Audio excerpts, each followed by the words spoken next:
Perkenalkan, nama saya Kristianto Sagat, peserta Laskar CPNS tahun 2026. Saya akan menceritakan pengalaman saya belajar bersama tutor Bapak LA Juma SPD MPD. Tutor mengajarkan kita banyak hal. Apa itu wawasan kebangsaan? Apa itu nilai-nilai bela negara? Bagaimana aksi nyata bela negara di lingkungan kerja? Memperdalam apa itu isu-isu kontemporer yang beredar luas di masyarakat, yang masih terjadi hingga saat ini. Menghadapi perubahan lingkungan yang begitu cepat, menganalisis isu-isu dengan teknik analisis SWOT, USG, dan Fishbone, yang mana dari teknik analisis tersebut membuat kita bisa menentukan penyebab isu prioritas dan cara menanganinya. Kami mendapatkan beberapa tugas, yaitu membuat yel-yel bela negara, membuat podcast isu kontemporer, dan kelompok saya mendapatkan topik proxy war, hoax, dan radikalisme. Proxy war adalah peran kepentingan yang memanfaatkan pihak ketiga untuk bertikai dengan menyebarkan berita-berita hoax, bohong yang memicu paham radikalisme anti pemerintah semakin meluas. Kami juga dituntut untuk mencari isu di tempat kerja dan dianalisis menggunakan teknik USG dan Fishbone agar bisa mengetahui mana isu prioritas dan mendapatkan solusi yang tepat dalam permasalahan tersebut.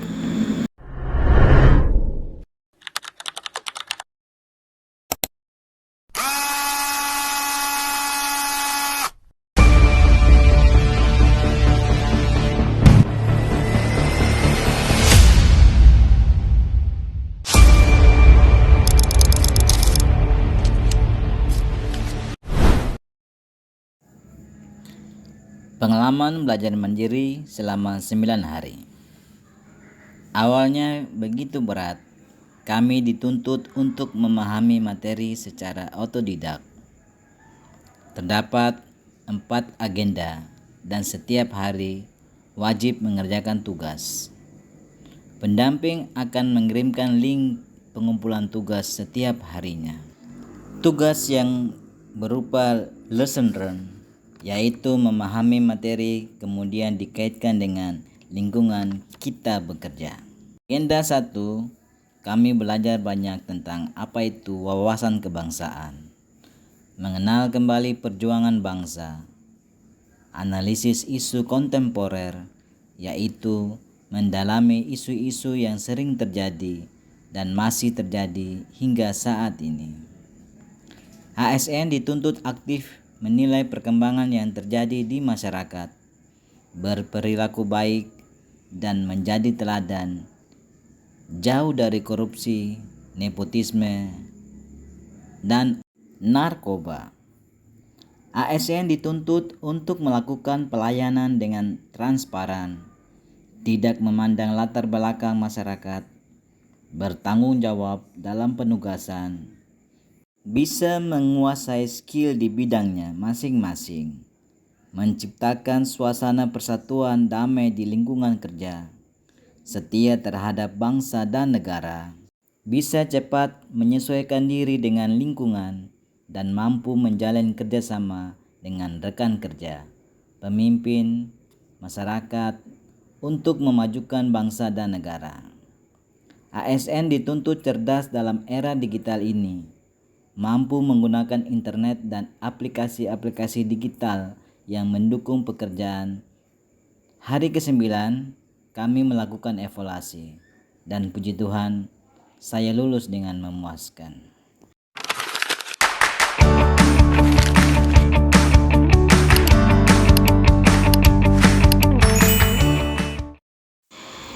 Wawasan kebangsaan merupakan cara pandang bangsa Indonesia yang dilandasi oleh kesadaran diri sebagai warga negara akan diri dan lingkungannya dalam kehidupan berbangsa dan bernegara, dengan senantiasa mengutamakan persatuan bangsa serta kesatuan wilayah. Esensinya berakar pada pemahaman mendalam terhadap 4 konsensus dasar, yakni Pancasila, Undang-Undang Dasar 1945, NKRI, dan Bhinneka Tunggal Ika yang berfungsi sebagai kompas moral untuk menempatkan kepentingan nasional di atas kepentingan pribadi atau golongan. Dengan menerapkan wawasan ini, setiap individu diharapkan memiliki semangat bela negara dan nasionalisme yang kuat guna menjaga keutuhan serta kedaulatan bangsa di tengah dinamika perubahan global.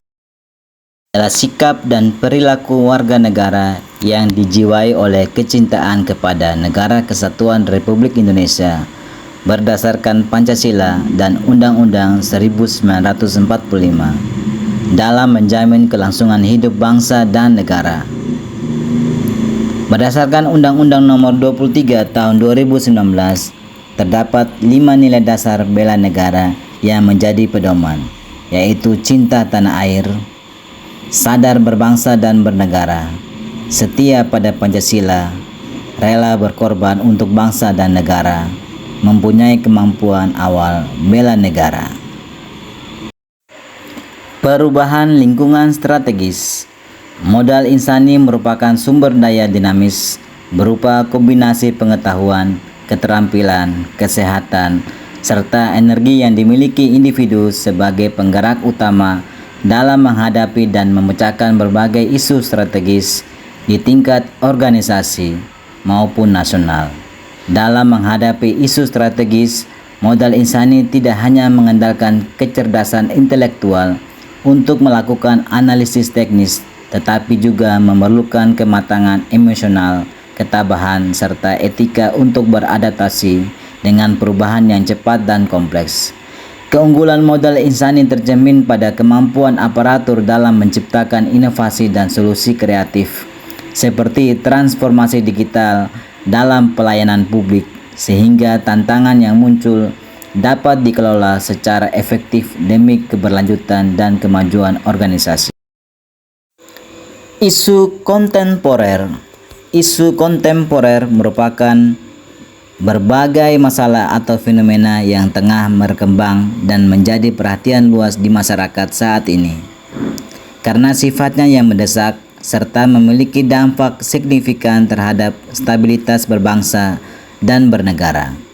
Dalam konteks Indonesia, isu-isu ini mencakup tantangan modern seperti korupsi, narkoba, terorisme, pencucian uang, hingga kejahatan cyber dan penyebaran berita bohong (hoax) yang muncul sering dengan kemajuan teknologi informasi. Menghadapi isu kontemporer memerlukan kemampuan analisis yang tajam dan sikap proaktif dari aparatur negara maupun warga negara agar dapat memitigasi risiko serta mencari solusi inovatif yang relevan dengan perubahan zaman guna menjaga integrasi nasional dan ketertiban sosial. Teknik analisis isu. Teknik analisis isu merupakan seperangkat instrumen sistematis yang digunakan untuk memahami, membedah, dan menentukan skala prioritas terhadap berbagai permasalahan yang muncul dalam organisasi atau masyarakat, agar dapat dicarikan solusi yang tepat. Proses ini umumnya diawali dengan teknik penapisan isu menggunakan alat seperti aktual problematik khayalak layak atau USG untuk menetapkan isu paling krusial yang kemudian dilanjutkan dengan analisis mendalam mengenai akar penyebab masalah menggunakan metode seperti diagram fishbone, analisis SWOT, atau pola pikir sistem. Dengan menerapkan teknik analisis yang objektif dan terukur, seorang pengambil kebijakan dapat memetakan kaitan antara faktor secara logis, memitigasi risiko kegagalan, serta menyusun langkah strategis yang efektif dan efisien guna meningkatkan kualitas pelayanan publik maupun pencapaian tujuan organisasi. Yang terakhir, kegiatan kesiapan bela negara. Kesiapsiagaan bela negara adalah suatu keadaan siap siaga yang dimiliki oleh seseorang, baik secara fisik, mental maupun sosial, dalam menghadapi situasi kerja yang beragam. Teori ini berfokus pada kesiapan secara menyeluruh agar seseorang mampu memberikan kontribusi terbaik bagi bangsa dalam kondisi apapun. Berikut adalah 4 pilar utama dalam kesiapsiagaan bela negara. Kesiapan fisik. Memiliki tubuh yang sehat, tangkas, bugar. Hal ini penting karena fisik yang kuat adalah wadah bagi mental yang tangguh dalam menjalankan tugas negara. Kesiapan mental. Kesehatan rohani. Memiliki kecerdasan emosional, ketabahan, dan kontrol diri yang baik, termasuk kemampuan mengelola stres dan tetap berintegritas di bawah tekanan. Ketiga, kearifan lokal. Memiliki pemahaman dan kepatuhan terhadap nilai-nilai budaya serta norma yang berlaku di masyarakat sebagai kekuatan perekat persatuan. Aksi bela negara merupakan wujud nyata dari kesiapsiagaan tersebut yang dilakukan melalui tindakan terukur sesuai profesi dan pengabdian demi menjaga kedaulatan serta kehormatan bangsa.